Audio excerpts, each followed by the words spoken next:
Compass সিরিয়ালের আমরা আগামী পর্বে দেখতে পারবো। বিহান ঋতুজাকে বলেন, তুমি সত্যি কিছু জানো না? কম্পাস তোমাকে কিছু বলেনি? ঋতুজা বলেন, না না, আমার সাথে কোনো কথা ডিটেলই হয়নি। আমি নিজের হাজারো প্রবলেমের মধ্যে রয়েছি। তুমি জানো তো কেন, কি হয়েছে? কোনো সমস্যা হয়েছে? বিহান বলেন, তুমি এমন একটা বিহেভ করছো যেন তোমার আইডিয়াই নেই, তুমি কিছুই জানো না। ঋতুজা বলেন, না, আমার কোনো আইডিয়া নেই, আমি সত্যি কিছু জানি না, তাই জন্য তো জিজ্ঞাসা করছি তোমায় বারবার, কি হয়েছে বলো আমায়। বিহান বলেন, কম্পাসে বাড়ি ছেড়ে চলে গেছে মা। কম্পাসে ডিকের মেয়ে, কম্পাস এখন ডিকের সাথে থাকবে, ডিকের বিজনেস সামলাবে, এসব তো সবাই জানে। আর তুমি বলছো তুমি কিছু জানো না? কি লুকাচ্ছ তুমি মা? আমি তো তোমার মধ্যে কোনো টেনশন দেখতে পারছি না। আমি আমার মাকে চিনি। তুমি কি জানো কেন কম্পাস এই বাড়ি ছেড়ে চলে গেছে? না মানে তোমাকে কি জানিয়েছে আমাকে বলো, মানে ওর কি সমস্যা হয়েছে? ঋতুজা বলেন, বিহান কম্পাসে ডিকের মেয়ে, ডিকের কাছে চলে গেছে সমস্ত সম্পর্ক ছিন্ন করে। আচ্ছা আমাকে একটা কথা বলো, তুমি কম্পাসের সাথে আমার সম্পর্কের সূত্র কে? তুমি? আমি তোমার মা। যেখানে তোমার সঙ্গে সমস্ত সম্পর্ক ছিঁড়ে চলে বেরিয়ে গেছে, সেখানে আমার সঙ্গে কেন আলোচনা করবে বলো তো? বিহান বলেন, আচ্ছা ঠিক আছে, ক্লিয়ার। কম্পাস যখন এই বাড়ি ছেড়ে চলে গেছে আর তুমি যখন বলছো তোমার সাথে কোনো আলোচনা না করে চলে গেছে, তাহলে কম্পাস আর এই বাড়িতে ঢুকবে না।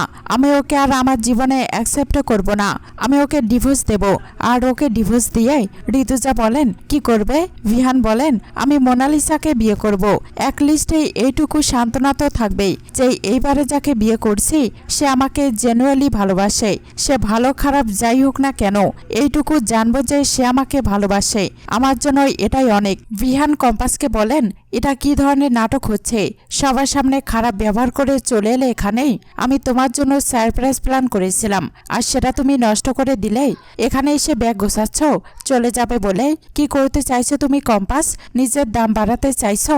আমি নোবেল ফিউচার কলেজের নাম উজ্জ্বল করেছি, মান বাঁচিয়েছি, তাই জন্য যা খুশি করতে পারি এটা ভেবে নিয়েছো। মান বাঁচিয়েছো বলেই এরকম করছো?